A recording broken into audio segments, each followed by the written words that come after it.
கிறிஸ்துவுக்குள் பிரியமானவர்களே, இந்த அருமையான காலை வேளையிலும் தேவ செய்தி கேட்க வந்தவர்கள் ஒவ்வொருவரையும் இயேசு நினையற்ற நாமத்தினாலே அன்பின் வாழ்த்துக்கள். ஆமென்.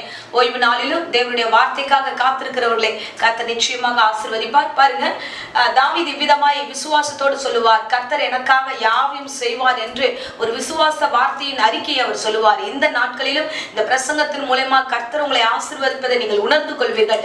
உங்களுக்காக கர்த்தர் பேசவும் வல்லவராயிருக்கிறார். ஆமென். ஹல்லேலூயா. இப்பொழுதும் வேத வசனத்துக்கு முன்பதாக கண்களை மூடி நாம் ஜெபிப்போம். கர்த்தர் தாமே நம்மை ஆசீர்வதிப்பாராக. அன்பு ரட்சகா, இந்த வேளைக்காக நன்றியோடு ஸ்தோத்திரம் பண்ணுகிறோம். இந்த ஓய்வு நாளிலும் உங்களுடைய பிரசங்கத்தை கேட்க வந்த ஒவ்வொரு பிள்ளைகளையும் ஆசீர்வதிப்பீராக. இந்த பிள்ளைகளை குறித்ததான திட்டமும் சித்தத்தையும் நிறைவேற்ற வல்லவராயிருக்கிறேன். இன்றைக்கு பேச வேண்டிய வேத வசனத்தை ஆசீர்வதித்து தருவீராக. யூடியூப் மூலமாய் பார்த்து கொண்டிருக்கிற ஒவ்வொரு விசுவாசிகளையும் ஆண்டவரே, ஆத்துமாக்களையும் நீர் ஆசீர்வதியும். தொடர்ந்து காத்துக்கொள்ளும். தேவ பிரசனம் கூட இருக்கட்டும். ஆவியானவர் தாமே பொறுப்பெடுத்துக் கொள்ளும். இயேசுவின் நாமத்திலே ஜெபிக்கிறோம் நல்ல பிதாவே. ஆமென். ஆமென். ஹல்லேலூயா. சோ இயேசு நல்லவர். ஆமென். சோ இந்த நாட்களில கர்த்தருடைய வேத வசனத்துக்கு நேராக நம்முடைய கவனத்தை திருப்புவோம். மத்தேயு 25ஆம் அதிகாரம் 29வது வசனத்தை நாம் வாசிப்போம். 25, 29. உள்ளவன் எவனோ அவனுக்கு கொடுக்கப்படும், பரிபூர்ணமும் அடைவான். இல்லாதவனிடத்திலிருந்து உள்ளதும் எடுத்துக்கொள்ளப்படும். ஆமென். ஹல்லேலூயா. சோ உள்ளவனுக்கு எவனோ அவனுக்கு கொடுக்கப்படும். இந்த நாட்களில பரிபூர்ணம் அடைவான் என்று வேதம் சொல்லுகிறது. நாம் வாசித்த வசனத்தின்படியே கர்த்தர் இந்த காரியத்தை குறித்து நம்மோடு கூட பேச வல்லவராயிருக்கிறார். நம்முடைய இரட்சகராகிய ஆண்டவர் நீதி உள்ள நியாயாதிபதியா இருக்கிறார். கர்த்தர் ஒவ்வொரு பிள்ளைகளையும் ஆசீர்வதிக்கிறவர். இந்த உவமையை இயேசு கிறிஸ்து இவ்விதமாய் சொல்லியிருப்பார். 5 தாலந்தை குறித்தும் 2 தாலந்தை குறித்தும் 1 தாலந்தை குறித்தும் ஆண்டவர் இவ்விதமாய் பேசியிருப்பார். 5 தாலந்து பெற்றுக்கொண்டவன் 10 திரும்ப தருகிறான். 2 பெற்றுக்கொண்டவன் 4 திரும்பி தருகிறான். 1 பெற்றுக்கொண்டவன் அது அப்படியே திரும்பி கொடுக்கிறான். அப்பொழுதுதான் ஆண்டவர் இந்த வார்த்தை சொல்கிறார், உள்ளவனை எவனோ அவனுக்கு கொடுக்கப்படும். 5 கொடுத்தவன் 10 திரும்பி கொடுத்தான். கர்த்தர் செய்த வேலைக்கு அப்படியே ஆண்டவர் ஆசீர்வதிக்கிற தெய்வமா இருக்கிறார். இந்த நாட்களை இந்த பிரசங்கம் ஆண்டவர் உங்களிடத்துல பேச விரும்புகிறார். என்னன்னா, உங்களிடத்துல இருக்கிற காரியத்தை கர்த்தர் ஆசீர்வதிக்க வல்லமுள்ள தெய்வமா இருக்கிறார். ஹல்லேலூயா. சோ இன்றைக்கு மைனஸா எந்த காரியத்தை உங்களிடத்துல கொண்டு வரல. முக்கியமாய் ஆண்டவர் பேச விரும்புகிறது, உள்ளவன் எவனோ, என்ன ஆண்டவர் உனக்கு கொடுத்தாரோ அதை இரட்டத்தனையாய் மாற்றுகிறவன் எவனோ. சோ உன்னுடைய கிரியைகள் என்னவோ, நீ என்ன வேலை செய்கிறியோ அதை நான் ஆசீர்வதிப்பேன் என்று சொல்கிறார். ஹல்லேலூயா. தெய்வம் ஆசீர்வதிக்கிற ரட்சகர். ஒருபொழுதும் நம்முடைய கிரியைகளை வெறுமையா விடுகிறவர் அல்ல. இன்றைக்கு நிறைய வேலை செய்யறோம், ஆனா நமக்கு சரியான ஆசீர்வாதம் இல்ல, நமக்கு சரியான ஊதியம் கிடைக்கல அப்படின்னு எத்தனையோ பிள்ளைகள் புலம்புகிறார்கள். இல்ல இல்ல, இனி வரும் நாட்களில கர்த்தருடைய ஆசீர்வதிக்க வல்லவராய் இருக்கிறார். நீ தேவனுடைய சமூகத்துல என்னெல்லாம் சொல்லி ஜெபித்தாயோ, எப்படியெல்லாம் ஆண்டவருடைய வார்த்தைகளை கேட்டுக்கொண்டு விசுவாசமாய் போய் வேலைகளை செய்தீர்களோ அந்த வேலைகளுக்கெல்லாம் பலன் உண்டு. ஆமென். ஹல்லேலூயா. பாருங்க, மத்தேயு 16:27 வசனம் சொல்லுகிறது, சோ உன் கிரியைக்கு பலன் உண்டு என்று கர்த்தர் சொல்லுகிறார். உள்ளவனுக்கு, தேவனுடைய ஆசீர்வாதத்தை பெற்றுக்கொண்டவனுக்கு அதை திரும்ப செய்யும் பொழுது, வேலை செய்யும் பொழுது, காரியம் செய்யும் போது கர்த்தர் அதை ஆசீர்வதிக்கிற தெய்வமா இருக்கிறார். ஆமென். நம்முடைய வேலைகளை வாங்கி கொண்டு ஆண்டவர் வெறுமையாய் அனுப்புகிற தெய்வம் அல்ல. ஹல்லேலூயா. சோ வேலையான் கூலிக்கு பாத்திரனா இருப்பது போல என்னெல்லாம் நீ வேலை செய்கிறாயோ, எப்படியெல்லாம் நீ தேவனுக்கு உகந்த பிள்ளைகளாய் காணப்படுகிறீர்களோ எல்லாவற்றுக்கும் பலன் உண்டு, பதில் உண்டு. ஆமென். ஹல்லேலூயா. இயேசு கிறிஸ்துவை உடைய பிள்ளைகளாகிய நாம, கிறிஸ்துவை தரித்து கொண்டிருக்கிற நம்மை கர்த்தர் நம்மை ஆசீர்வதிக்க அவர் வல்லமுள்ளவராக இருக்கிறார். ஆமென். ஹல்லேலூயா. சோ இவ்விதமாய் வேத வசனத்துல வாசிக்கிறோம். 1 யோவான் 5:12 வசனம் இவ்விதமாய் சொல்லுகிறது, குமாரனை உடையவன் ஜீவனை உடையவன், தேவனுடைய குமாரன் இல்லாதவன் ஜீவன் இல்லாதவன். சோ 2 காரியம் இந்த உலகத்துல கொடுக்கப்படுகிறது. ஒன்னு கிறிஸ்துவை உடையவன், இன்னொன்னு கிறிஸ்துவை அல்லாதவன். வேலை செய்கிறவன், வேலை செய்யாதவன். வேலை செய்கிறவன் இயேசு கிறிஸ்துவை பெற்றுக்கொண்டு, ஆவின் அபிஷேகத்தை பெற்றுக்கொண்டு, தேவன் கொடுத்த தாளந்தை பெற்றுக்கொண்டு தேவனுக்காக வாழுகிற பிள்ளைகளுடைய கிரியைகளை கர்த்தர் ஆசீர்வதிப்பார். ஹல்லேலூயா. சோ தேவன் இல்லாத போது, தேவனுடைய கிரியைகளை அனுபவிக்காதவர்கள், தேவனை ஏற்றுக்கொள்ளாதவர்கள் எந்த ஆசீர்வாதத்தையும் பெற்றுக்கொள்ள முடியாது. இன்றைக்கு தேவனுடைய பிள்ளைகள் பெற்றுக்கொள்ளக்கூடிய ஆசீர்வாதத்தை குறித்து தான் ஆண்டவர் இன்றைக்கு நம்மோடு பேச வல்லவராய் இருக்கிறார். ஆமென். அன்பு பிள்ளைகளே, உங்கள் கிரியைக்கு பலன் உண்டு.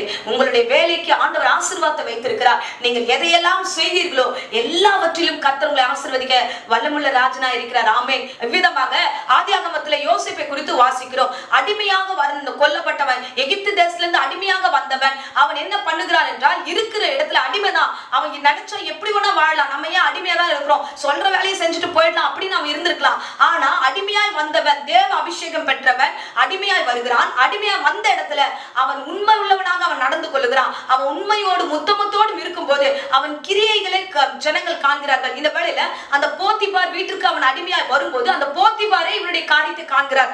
வாசிப்போம். 39ஆம் அதிகாரம் 3வது வசனத்தில் நாம் வாசிச்சோம் என்றால், கர்த்தர் அவனோடு இருக்கிறார் என்றும் அவன் செய்கிற யாவையும் கர்த்தர் வாய்க்க பண்ணுகிறார் என்றும் அவன் எஜமான் கண்டு. ஆமென். கர்த்தர் அவனோடு இருக்கிறார். சோ அவன் செய்யற எல்லா வேலையிலும் கர்த்தர் வாய்க்க பண்ணுகிறார் என்று அந்த எஜமான் பார்க்கிறார். பாருங்க, வேலை நிறைய பேர் வேலைக்காரர்கள் இருக்கிறார்கள். மற்ற வேலைக்காரர்களை காட்டிலும் யோசேப்புடைய வேலை திறமையா இருந்தது, ஆசீர்வாதமா இருந்தது. எல்லாத்திலும் ஒரு வித்தியாசம் இருந்தது. அல்லேலூயா. உள்ளவன் எப்படிப்பட்டவனா? ஆசீர்வாதத்தை பெருக பண்ணுகிறவனா இருக்கிறான். இல்லாதவன், இவனுக்கே நாம் வேலை செய்யணும், இவனையே நாம் பார்க்கணும். இன்னைக்கு பாருங்க, நம்ம வேலை செய்கிற இடத்துல அஜாக்கிரதையா நடக்கிறோம், நம்ம நிர்விசாரமா நடக்கிறோம். எதுக்கு நமக்கு வேலை செய்யணும்? பரவாயில்ல, அவங்க கொடுக்கிற சம்பளத்துக்கு இதோ போதும் அப்படின்னு சொல்லிட்டு ஏதோ காணும் வேலை செய்யறோம். இல்ல இல்ல, நம்ம தேவாதி தேவனுடைய பிள்ளைகள் எங்கிருந்தாலும் எந்த இடத்துல வேலை செய்தாலும் அங்கே அந்த வேலையில நம்ம உண்மை உள்ள பிள்ளைகளா இருக்க வேண்டும். ஆமென். பாருங்க, இவன் அடிமை, ஒரு அபிஷேகம் பண்ணப்பட்டவன், ஆனா இந்த இடத்துல அடிமையா வந்திருக்கிறான். தேவ ஆசீர்வாதத்தை பெற்றவன் தான், ஆனா இவன் அடிமையா வந்த இடத்துலயும் அவன் உண்மையோடு வேலை செய்கிறான், உத்தமத்தோடு வேலை செய்கிறான். அவனோடு கூட கர்த்தர் இருக்கிறார். யார் கூட கர்த்தர் இருப்பார் தெரியுமா? உண்மையோடு இருக்கிற பிள்ளைகளோடு கர்த்தர் இருப்பார். ஆமென். அல்லேலூயா.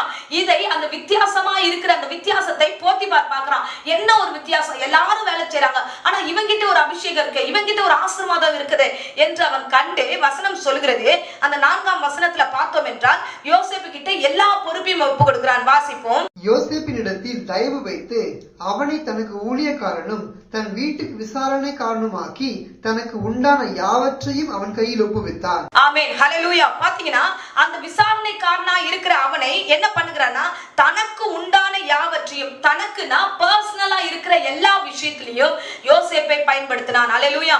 2ஆம் வசனத்துல வாசிக்கிறோம், கர்த்தர் யோசேப்போடு இருக்கிறார் என்றும் அவன் காரிய சித்தி உள்ளவன் என்றும் அவன் கண்டு, ஒவ்வொரு இடத்துல வேலை செய்கிற இடத்துல எஜமான் பார்த்து கொண்டே இருக்கிறார். நம்முடைய கர்த்தரும் பார்த்து கொண்டே இருக்கிறார். ஊழியமாகட்டும், வெளி வேலையாகட்டும், எங்கிருந்தாலும் நீங்கள் எப்படி நடக்கிறீர்கள் என்பதை கர்த்தர் பார்த்து கொண்டே இருக்கிறார். ஹல்லேலூயா. அவனவன் கிரியைக்கேற்ற அவனவன் பலன் அளிப்பான். நீ எவ்வளவாய் வேலை செய்கிறீர்களோ, எவ்வளவாய் உண்மையா இருக்கிறீர்களோ, எவ்வளவாய் நீங்கள் கிரியைகளை காண்பிக்கிறீர்களோ, அது எல்லாவற்றுக்கும் பலன் உண்டு. யோசேப்பை கர்த்தர் ஆசீர்வதித்தார். பாத்தீங்கன்னா, அந்த எஜமான் கூப்பிட்டான், தனக்கு உண்டான எல்லாவற்றும் அவன் கையில ஒப்பு கொடுத்தான். ஹல்லேலூயா. ஒரு பதவி உயர்வை கர்த்தர் அந்த இடத்துல வைத்தார். பாருங்க, அந்த இடத்திலும் உண்மையா இருந்தான், அவன் வீட்டுக்கும் உண்மையா இருந்தான். அவன் ஒரு வேலைக்காரன்ற உணவோடு கூட அந்த வீட்டுல இருக்கிறான். ஏராளமான தவறுகள் அந்த இடத்துல நேருகிற சூழ்நிலை வந்த போதும் அங்கேயும் அவன் உண்மை உள்ளவனாக காணப்பட்டான். ஹல்லேலூயா. இதனுடைய ஆசீர்வாதம் எங்கே வந்தது? அந்த தேசத்தின் அதிபதியாக, அந்த தேசத்துக்கே அவன் ஒரு தலைவனாக, அவன் சொல்வதுதான் நடக்கும் என்று அந்த ராஜாவே அழைத்து சொல்லுகிறார். சிங்காசனத்தை தவிர மற்ற எல்லாமே உனக்கு கீழாக இருக்கும் என்று. இவ்விதமாய் கர்த்தர் உயர்த்தினார். சிறைச்சாலையில இருந்தவன், இந்த வேளையில அடிமையாய் வந்தவன், கர்த்தர் அவனுடைய உண்மையை கண்டபடினால, கர்த்தர் அவன் செய்கிற காரியத்தை கண்டபடினால ஆண்டவர் கூடவே இருந்தார். கர்த்தர் கூடவே இருக்கிறதே அந்த எஜமான் கண்டு அவனை உயர்த்தினார். ஹல்லேலூயா.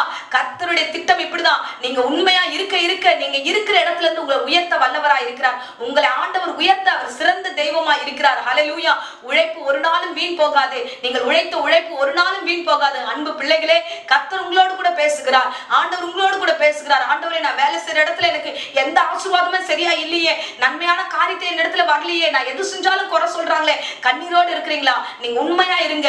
உண்மையா இருக்க இருக்க இந்த காரியத்துல கர்த்தர் உங்களை உயர்த்த வல்லவராய் இருக்கிறார். ஆமென். ஹல்லேலூயா. ஹல்லேலூயா. சோ இந்த நேரத்திலும் கர்த்தர் உங்களோடு கூட பேசிக் கொண்டிருக்கிறார். நீங்க வேலை செய்யும் ஸ்தலத்துல மற்றவங்க எப்படி இருந்தாலும் சரி, அதை பத்தி நீங்க கவலைப்படாதீங்க. நீங்க தேவனுடைய பிள்ளைகள் என்பதை மறந்துடாதீங்க. கர்த்தர் உங்களிடத்துல கொடுத்ததான தாளந்தை பயன்படுத்துங்க. கர்த்தர் கொடுத்ததான திறமைகளை பயன்படுத்துங்க. கர்த்தருக்கென்று எல்லா காரியத்தையும் உண்மையாய் செய்யுங்க.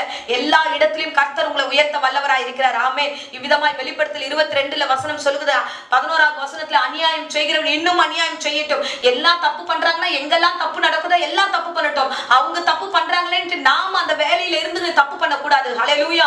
சோ நாம எப்படி இருக்கணும்னா, அந்த வேத வசனத்தை தொடர்ந்து வாசிச்சோம் என்றால் அங்க வசனம் சொல்லுகிறது, பரிசுத்தம் உள்ளவன் இன்னும் பரிசுத்தமாகட்டும் என்று. ஹல்லேலூயா. சோ அநியாயம் செய்யறவன் அநியாயம் செய்யட்டும், அசுத்தமா இருக்கிறவன் அசுத்தமா இருக்கட்டும், பரிசுத்தமா இருக்கிற நீங்கள் பரிசுத்தமா இருங்க, இன்னும் பரிசுத்தமாவுங்க. அந்த இடத்துல உண்மையோடு வேலை செய்யுங்க, உண்மையோடு தேவ சமூகத்துல இருங்க. ஆண்டவர் பார்ப்பார். உங்கள் எஜமான் பார்க்கிறானோ இல்லையோ, கர்த்தர் உங்களை பார்ப்பார், அதற்கான பலனை கொடுப்பார். அதுக்கு அடுத்த வசனம் சொல்லுகிறது, 12ஆம் வசனம், இதோ நான் சீக்கிரமாய் வருகிறேன். வாசிப்போம். இதோ சீக்கிரமாய் வருகிறேன், அவனவனுடைய கிரியைகளின்படி அவனவனுக்கு நான் அளிக்கும் பலன் என்னோட கூட வருகிறது. ஆமென். ஹல்லேலூயா. அவனவனுடைய கிரியையின்படியே அவனவனுக்கு நான் பலன் அளிப்பேன். நீ என்ன செய்தீர்களோ அதற்கான பலன் உண்டு. நீங்கள் உண்மையாய் உழைத்தீர்கள் என்றால் உங்களுக்கு ஏற்ற பலன் உண்டு. நீங்கள் கர்த்தருடைய பிள்ளைங்க, கர்த்தருக்கு முன்பாக நிற்கிறவங்க, நீங்க எப்பொழுதும் உண்மையோடும் பரிசுத்தத்தோடும் எழும்பு நில்லுங்க.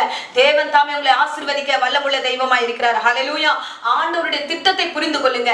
ஆண்டவர் யாரை உயர்த்துவார், யாரை எடுத்து பயன்படுத்துவார், தேவனுடைய சமூகத்துல அமர்ந்திருந்து உண்மையாய் உழைக்கிற, உண்மையாய் வேலை செய்கிற, உணர்வோடு இருக்கிற உள்ளவனுக்கு தான் கொடுக்கப்படும். என்ன கொடுக்கப்படும்? உனக்கு வேண்டியவைகள் எல்லாம் அவர் செய்வார். சோ உனக்கு என்னெல்லாம் தேவையோ, தேவனை நீ தேடி உண்மையா இருக்கும்போது உன் தேவைகள் எல்லாம் கர்த்தர் சந்திப்பார். ஒரு நாளும் உங்களை கைவிடவே மாட்டார். ஹல்லேலூயா. இந்த சத்தியம் புரியாம நிறைய பேர் தவறுதலாய் வாழ்க்கையை நடத்தி கொண்டிருக்காங்க.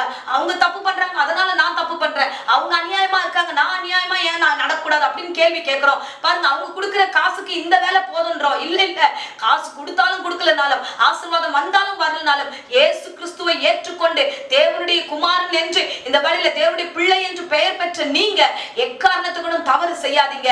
நீங்கள் பரிசுத்தத்தை வெளிப்படுத்துங்க, உண்மையை வெளிப்படுத்துங்க, தேவனுடைய பிள்ளைகளாய் உங்களுடைய நற்கிரியைகளை வெளிப்படுத்துங்க, கர்த்தருடைய காரியங்களை வெளிப்படுத்துங்க. நீங்கள் வெளிப்படுத்தும் பொழுது கர்த்தர் கண்டு உன்னை ஆசீர்வதிப்பார். கர்த்தர் உங்க கூட இருக்கிறார் என்பதை மற்ற எஜமான்கள், மற்ற உங்களோடு கூட இருக்கிறவர்கள் கண்டு ஆச்சரியப்படுவார்கள். என்ன சொன்னாலும் இவங்க கிட்ட இருந்து ஆசீர்வாதம் வருதே, இவங்க என்ன வேலை செஞ்சாலும் கர்த்தர் உங்களோடு இருக்கிறார் என்று உங்களை குறித்து சாட்சி வெளிவரும். ஆமென். ஹல்லேலூயா. ஆரம்பத்துல சொன்னது போல இயேசு சொன்ன வார்த்தை, உள்ளவன் எவனோ அவனுக்கு தான் கொடுக்கப்படும். என்ன கொடுக்கப்படும்? நான் பரிபூர்ணம் அடைவான், எல்லா ஆசீர்வாதத்தின் நிறைவும் பெற்றுக்கொள்வான். உங்கள் தேவைகள் இன்னதென்று அவர் அறிந்திருக்கிறார். ஹல்லேலூயா. உங்களுக்கு தேவைகளை கர்த்தர் பூரணப்படுத்தி உங்களை ஆசீர்வதித்து உங்களை வழி நடத்துவார். ஆமென், ஆமென், ஆமென். கர்த்தருடைய வார்த்தை வீணாய் போகாது. பரிசுத்தத்துக்கு மேல் பரிசுத்தம் அடைந்து தேவ சமூகத்துல சாட்சியாய் வாழுங்க.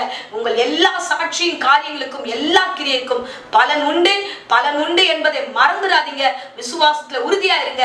தொடர்ந்து உங்கள் வேலைகளை பாருங்க, உங்கள் ஊழியங்களை பாருங்க. கர்த்தர் உங்களை ஆசீர்வதித்து வழி நடத்துவார். ஆமென். இப்பொழுது அடியேன் உங்களுக்காக ஜெபிக்கிறேன். இருந்த இடங்களை கண்களை மூடி நாம் ஜெபிப்போம். அன்பு ரட்சகா, இந்த அருமையான வேலைக்காக ஸ்தோத்திரம். ஆண்டவரே, நன்றியோடு உம்மை ஸ்தோத்திரம் பண்ணுகிறோம். கேட்ட பிரசங்கத்தின்படி ஒவ்வொருவரையும் ஆசீர்வதிப்பீராங்க. ஆண்டவரே, நன்றி நன்றி நன்றி ஆண்டவரே. அப்பா நன்றி அப்பா. இன்றைக்கு கேட்ட வார்த்தையின்படியே கர்த்தாவே, ஒவ்வொரு பிள்ளைகளும் உண்மையோடு முத்தமுத்தோடு இருக்கிற பிள்ளைகளை நீர் ஆசீர்வதிப்பேன் என்று கொடுத்த வார்த்தைக்காக நன்றி ஆண்டவரே. அப்பா உமக்கு நன்றி அப்பா. நீதி உள்ள தெய்வம் அல்லவா அப்பா, நீ ராஜாதி ராஜா. நீர் இறங்கி வந்து பிள்ளைகளுடைய உழைப்புக்கு ஏற்ற பலனை கட்டளிடுவீராங்க. அப்பா, என் பிள்ளைகள் எங்கே இருந்தாலும் அங்க சத்தியத்தோடும் உண்மையோடும் வாழ கிருபை தாங்க. பரிசுத்தமான நினைவுகளோடு வாழ கிருபை தாங்க. உண்மையோடு எஜமானுக்கு ஊழியம் செய்கிற பிள்ளைகளா நடத்துங்க. வேலை ஸ்தலத்துல ஆண்டவரே அப்பா ஏற்ற ஊதியத்தை கொடுத்து ஆசீர்வதிங்க.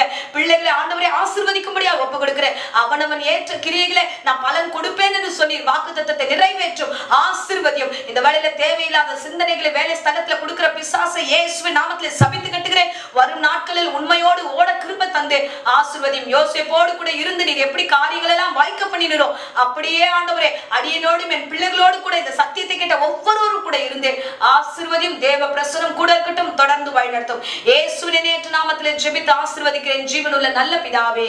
ஆமென், ஆமென். Praise the Lord. God bless you.